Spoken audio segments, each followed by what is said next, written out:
Welcome back to another episode of Rock Boys Football. I am going to battle once again with this Oregon depth chart. To the Oregon fans who've been rocking with the fellas the last couple of weeks and months, y'all know that trying to put together this depth chart has had my brain in a pretzel over the last couple of months. Coming out of spring practice, coming out of what we saw during the spring game, what do I think this depth chart might look like going into 2025? That's the conversation we are going to get into. Now, I want to know two things right off the rip. Number one, something we've talked about a lot, and that is that this Oregon team, from an athletic profile standpoint, from a body type standpoint, it is the most impressive Oregon team we've seen under Dan Lanning. Like, you can tell just the size, speed profile of this team is just way better than it was in 2024. Now, you have less proven commodities than you did in the 2024 season, but the overall body types and athletic upside to this team, it's just different. And you saw that during the spring game. Like, you can tell Dan Lanning has stacked the classes and body types that he has wanted on the recruiting trail over the last couple of years, and it's reflected in terms of just what this team looks like going into 2025. The second thing I will note, Dan Lanning did not pursue a single name in the spring transfer portal window. And look, we know Dan Lanning has historically shown us that he is not afraid to go into the transfer portal when he deems necessary to make this roster better. Reading between the tea leaves in terms of what that might mean, I think Dan Lanning's pretty happy with what this Oregon roster looks like going into 2025, because if he wasn't, he would have go into the spring transfer portal and add some names. Now, you did go add a Boise State punter, which I think was necessary after what we saw during the spring game. Look, I think the punting's going to be just fine for Oregon in 2025. And ideally, you don't have to punt that much. Let's get into this depth chart, talk about what it could possibly shake out to be going into 2025. Before we do that, as always, to the Oregon fans, look, if you're watching a depth chart prediction episode in early May, like, chances are you follow this program pretty damn closely. Chances are you have some changes that you would make to the depth chart you see on your screen. Y'all let it fly in the comment section. That's the best part about doing this in May. I learn a ton from you guys in the comment section as well. Let it fly in the comment section. Appreciate you guys rocking with it. If y'all do enjoy the content, consider subscribing to the channel. Without further ado, let's get into it. Quarterback position. Look, the Oregon fans who've been rocking with the fellas know I've been a Dante Moore guy. I am a Dante Moore guy. Like, having followed this kid out of high school, I think the sky's the limit for what this kid can be as the quarterback one for this Oregon offense in 2025. I think too many people nationally, and this is not an Oregon fan take because I think y'all know what Dante Moore is about. It's so frustrating to hear some of the national media analysts talk about Dante Moore and how he was bad at UCLA as a true freshman, with just not providing any context of what that situation was. Like, Dante Moore is a true freshman with a head coach that had 1 foot out the door, with an offense that completely stunk around him, with an offensive line that couldn't stop a nosebleed. I think Dante Moore, with a year to learn under Dylan Gabriel, in a very quarterback-friendly offense that Will Stein has created with this Oregon offense, this kid could win the Heisman Trophy in 2025. Now, I want to say this. This is not a shot at Austin Novosad. I feel like sometimes my love for Dante Moore, it gets taken as like, and I'm an anti-Austin Novosad guy. Austin Novosad can win a national championship for Oregon. You saw that Saturday during the spring game. High-level throws, big-time command of the offense. This is a legitimate battle going into fall camp. I just personally still believe that Dante Moore makes some high-level throws look so easy. And my take is, if this kid maximizes himself, puts it all together, he's the guy to elevate this offense to the highest extent. Luke Moga. I think Luke Moga is going to play. You know what I mean? And I don't think he's going to start at quarterback for Oregon. I think he's probably quarterback 3 behind Dante and Austin Novosad. But at the end of the day, this kid is one of the best pure athletes on the football field, who also happens to have taken a massive step as a thrower of the football. Can Dan Lanning and Will Stein figure out a way to utilize Luke Moga a couple snaps a game? I think there's a chance for that. And Achilles Smith looked really good as an early enrollee freshman. That's how I see the quarterback room shaking out. Running back room, I think Mekhi Hughes is the running back one. Big fan of this kid coming from Tulane. And quite frankly, I thought he looked really good in his limited opportunities in the spring game on Saturday afternoon. It's a deep room. Noah Whittington, Dink Riggs, I mean, I still am a big Jay Harris fan. He's probably running back 4 on this football team. One of the things that I've been talking about is can we see a little bit more rotation in the running back room this year? Like, it felt like Oregon just rode Jordan James and Noah Whittington in a big time way. Hey, we want to make sure we're playing our best football in December and January, keeping these guys fresh. I wonder if you see Oregon try to rotate this running back room a little bit more in the 2025 year. But I do think Mekhi Hughes is your running back one. All right, wide receiver position. This is when it gets hairy for me. I'm going to go Evan Stewart, Dakorien Moore, and I'm going to go Gary Bryant Jr. starting in the slot. I thought he looked good on Saturday, and I think Gary Bryant Jr. is a very good football player when healthy. He just hasn't been healthy all the time for Oregon. He's that, veteran presence that can do so many different things. I will say this, I feel good about Evan Stewart and Dakorien Moore as 2 starting wide receivers that probably don't leave the football field very often. I think you'll see a little bit more rotation in the wide receiver room than you saw last year. Like last year, it was Tez, Trayshawn Holden, and Evan Stewart when they were healthy. You got a lot of guys you want to try to get on the football field. Now, am I overreacting a little bit to Dylan Gresham in his spring game performance? Yes, maybe, but he looked really good. So, like, from my point of view, Dylan Gresham is one of the best pass catchers on this football team from what we saw in the spring game. Thought Jurion Dickey probably looked as good as he has looked at Oregon. That's encouraging.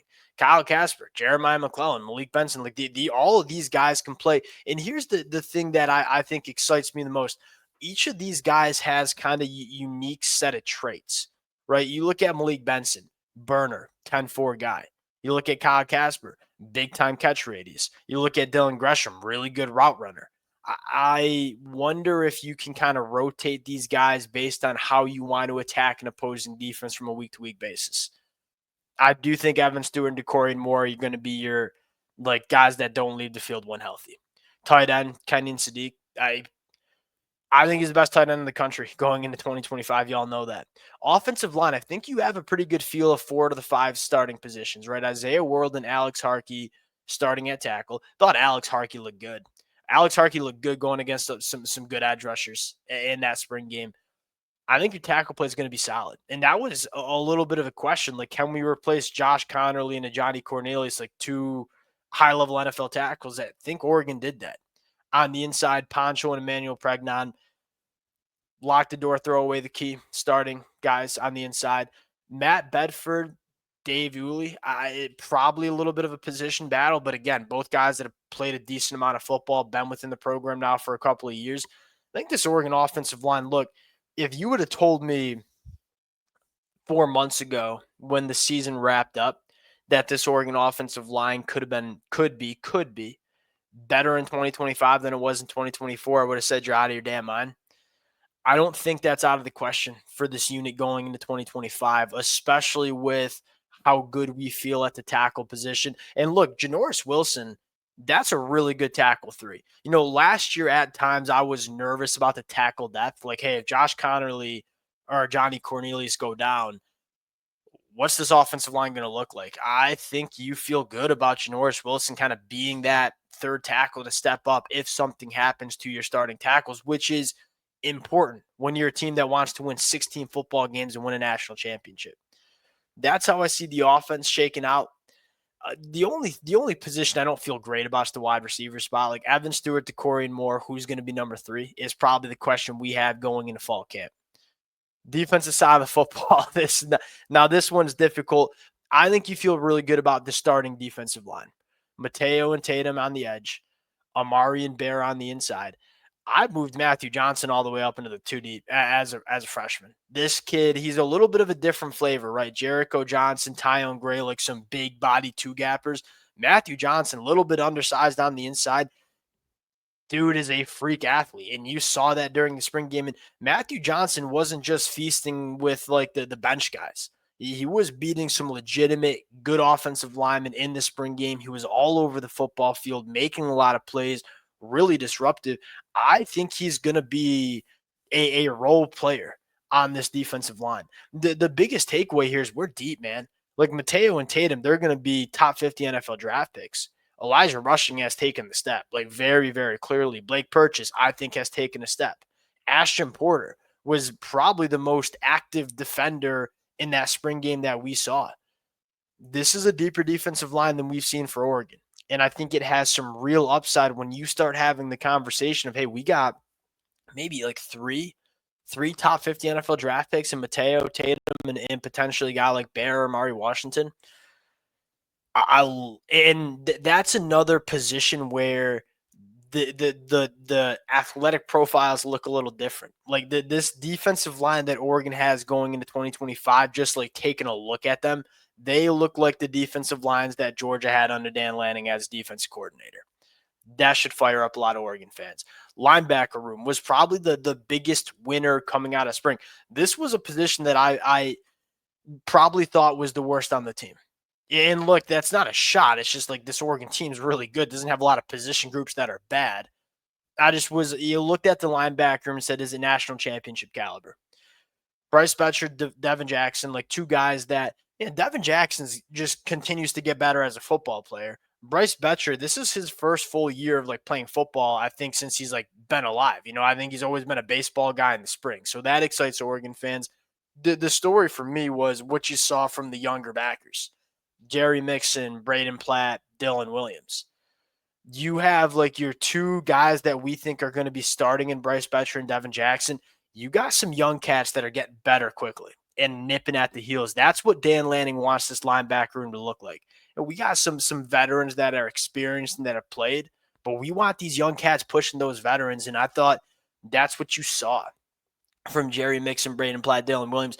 Braden Platt's the one that excites me the most. This kid, Braden Platt's a freak athlete. Like you go back to his high school background. I mean, he was like ran for over 3,000 yards his senior year as a running back.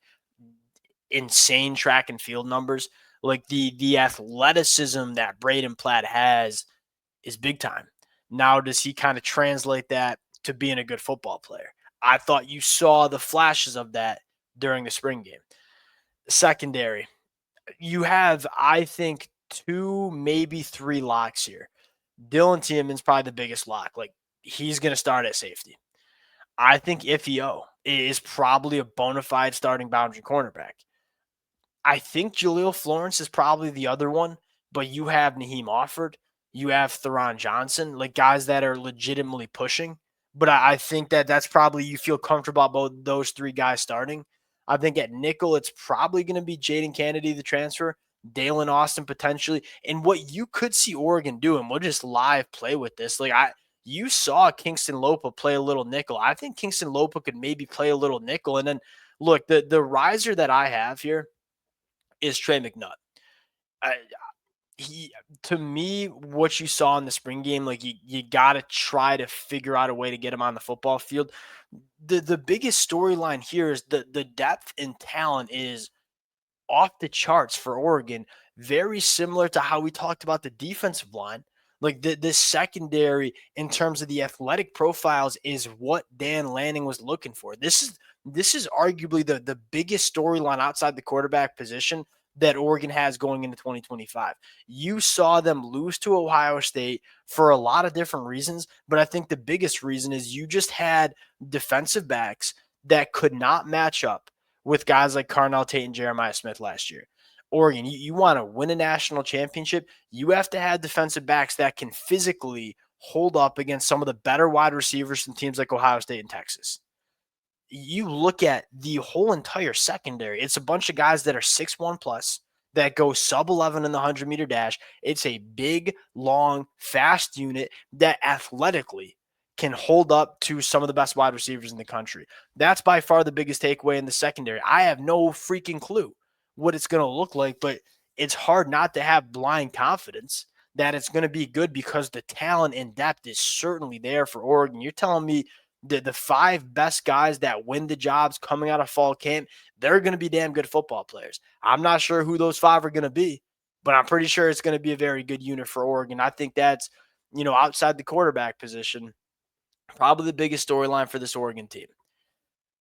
That'll do it. Y'all let it fly in the comment section. Again, a lot of different ways that you could go about stacking this depth chart, and I look forward to hearing the Oregon fans in the comment section. Appreciate you guys. If y'all do enjoy the content, consider subscribing to the channel, and we'll talk to y'all later. Peace.